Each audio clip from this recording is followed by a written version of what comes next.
Buat apa tu? Dinosaur. Let's go. Kita buka. Ya. Let's go. Let's go. Bakery is a what dinosaur is. Ini dinosaur apa ni? Tyrannosaurus Rex. Siapa belikan? My daddy. Your daddy? What's your daddy's name? Sabar. Sabar. What is your daddy's name? Hah?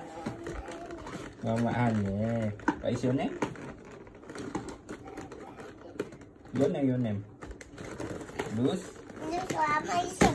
Bin? Then, Bin apa? Bin Mama Ane. Ni buka dia. Sabar.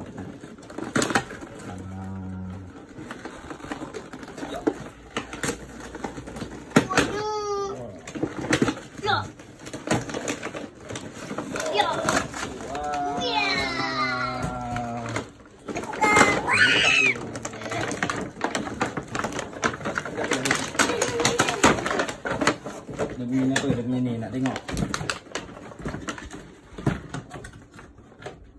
Okay, meh. Yang apa tengok? Tu boleh tarik. Tu ekor dia boleh tarik. Apa tu?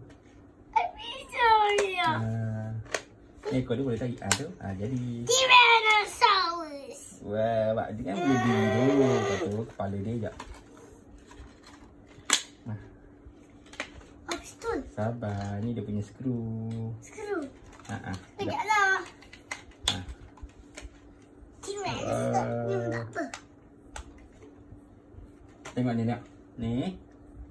Okay, nak jadikan dia yang ni. Macam mana nak buat? Ni kan? Ni kena turun sekejap. Sabarlah, Papa nak tunjuk je. Turunkan kepala dia. Yok. Macam ni. Lepas tu dia punya kaki ni kita turunkan. Macam mana?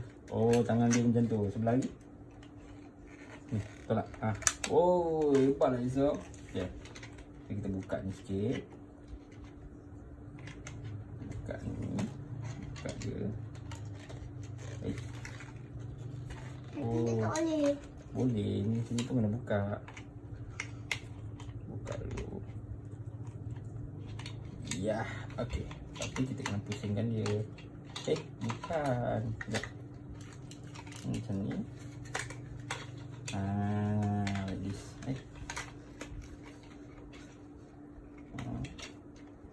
Sekejap.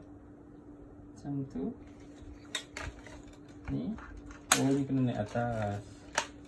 Lepas tu. Macam ni.